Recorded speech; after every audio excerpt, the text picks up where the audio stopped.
DiCastro. And I'm Makayla Marucci. And this is Studio 48. I hope everyone had a great week and a wonderful Friday. Today we are here to talk about the closing of winter sports and a few announcements.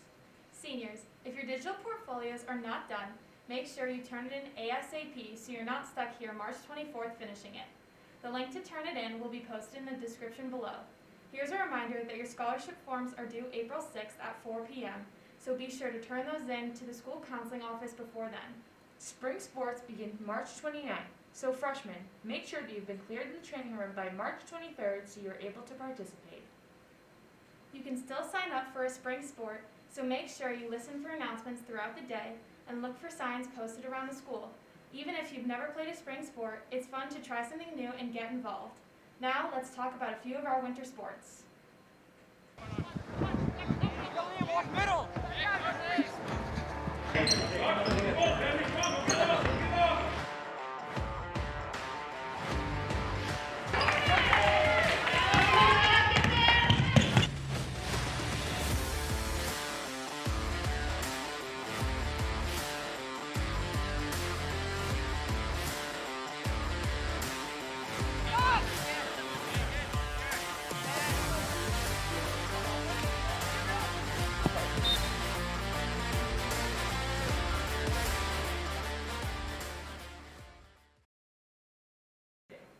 Today we're here with senior Sam Meyer and sophomore Dylan Welch to talk about their contributions to the Alpine Skiing State Championship meets. So how did COVID change the skiing season? Definitely at the mountain it was a struggle with keeping the masks on at all times and making sure you're socially distanced between teams. Riding chairlift was a little different, but it was probably one of the least affected sports out of the winter season because most of the time last year and the years before we have been wearing a mask. Maybe not a COVID face mask, but ski mask, so. Getting ready in the lodge is kind of a hassle. It's not that fun. If we're even allowed in the lodge for all of our meets this year, we weren't even allowed in the lodge. Had to get ready on the bus. How was that? Fact. I had half yeah. a seat, trying to get my boots on. Okay, so the girls were runners-up this year. Was this the outcome that you were expecting? I would say probably not for most of the team. We had a few girls that were hopeful for a win. I mean, all of us really wanted that win, but it was not expected even to get runner-ups. We had a couple falls and little screw-ups, I guess you could say, on the course, but overall this is the first time girls have brought home a plaque in over 6 years, so it was a good outcome, I think. Congratulations to you guys. Thank you. So Dylan, was this outcome unexpected like the girls, or did you know you were coming home with a plaque? Oh, we went into it, we didn't really know. Yeah, actually had no idea because I had no idea. I only raced one other race against Kennett, that's it, so I didn't know how we ranked up against these other schools. So we went in there and we got the job done. So what is race day like for you guys? So in the mornings we take our GS runs, which is the faster, longer races usually, and then in the afternoon we have the slalom. Usually in the morning it's pretty cold, and then in the afternoon hopefully it warms up a little bit, but most of the day it's not very fun unless you're going down the course and you got the adrenaline going. So Dylan, I hear that last year you were ranked first nationally. How's it going this year? Ranked second this year. Being ranked second, what's your average week like? So basically I try to come to school on Mondays. If I need to go to training, it's like I need to go to training. Need to get the hours in. Yeah, I have nationals coming up. It's the 31st in Aspen, Colorado, and the next race is in Breckenridge if I make nationals. The first race is junior nationals. So Dylan, I'm really interested in nationals. Can you tell us more about that? It's mostly age groups U18 to U19, probably the top 10 best kids in each birth year. So how are you so young racing with all these older competitors? Well, once you get 16 and up, there's a new race, a new division called FIS, and it's basically birth year 2004 this year to any age group. So some races I'm racing against 25-year-olds. So this year I went into racing and I was like, it's like, okay, I should do good since I was top dog last year, first in the country. I was like, okay, I should do fine. I should get a 7th or something. around there, and then I went to his first race, 82nd place.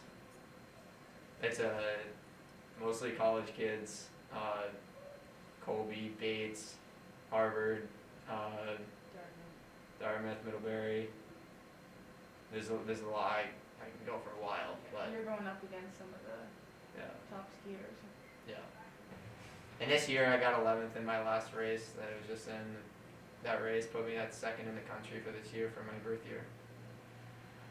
Congratulations to you guys on your winning seasons. And Dylan, good luck to you at Nationals in Aspen. Thank you, Sam and Dylan. We also had the opportunity to speak with some of the wrestlers about the outcome of their state championship meet and their season.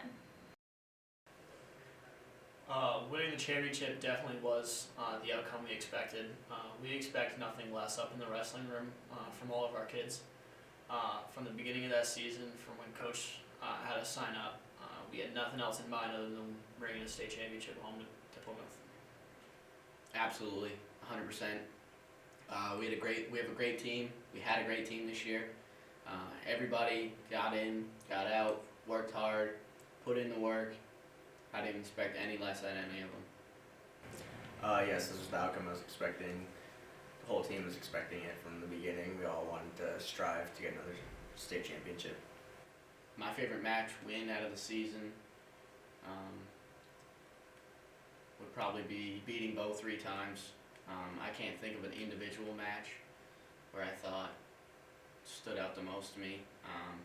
It was really a team effort this year. My favorite match win was definitely the last one against Bo. The kid at 182, which was my weight class, was ducking me all year, and really made me mad. On senior night, he ducked me, and that put some coal in the fire for when I found out that we were wrestling Bo at home for the state championship. When I walked out on the mat against him, I got a little vicious. He got an open bare hand slap. Then I pinned him in the first period, and that had to have been the best win. My favorite match that I won this season was definitely at the state championship. I went out there and I was just really mad because we should have been in the lead. And I went out there, I picked up the kid, cross-faced him really hard and cradled him, and that was it.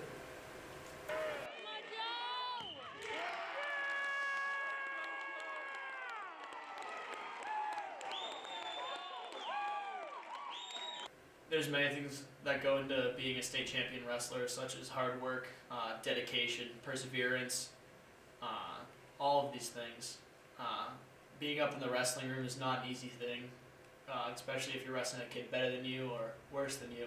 To be a state champion wrestler, you really got to go out there and want it more than your opponent. You got to go out there knowing you're going to win. You got to be ready for anything. You got to be ready for the match. The hardest part about wrestling is definitely the mental aspect. It's grueling, it is long, it is absolutely 100% a grind. Every single day you're working your body, you're exercising, you're working out, you're running. Cardiovascular wise, you have to be in the best shape possible. The hardest thing about wrestling is definitely motivating yourself in that third period of that match. I don't think I've ever been more tired or more gassed than in the third period of a wrestling match. It takes everything you've got to just push through and come out on top. The part I was most proud of this season was definitely the beginning of the season when the team had to come in for morning practices. We were kind of put against the odds, and we weren't allowed to wrestle in the wrestling room for 2 weeks of the start of the season. And we had to wake up and start practice at 5 a.m. in the gymnasium and roll out the mats in the morning. And we all had to shower before school, and we had to be out. And that was really hard and took a lot of motivation. Part of the season that I was most proud of was probably start to finish. Every single day we had guys showing up, wrestling hard, working hard. And obviously winning the state championship was a very proud moment. The part of the season that I was most proud of was definitely winning the state championship. As a team, it was a really good feeling to beat Bo again. One word to describe our team would have to be resilient. Committed. Cowboy up. That's it. Checkmate! Last double. Ooh. Thank you, Bobcat Wrestling and Skiing, and congratulations on your state titles. That's it for this week's announcements. Tune in next week for more updates on the upcoming spring sports season. I'm Ruby, And I'm Makayla, signing off.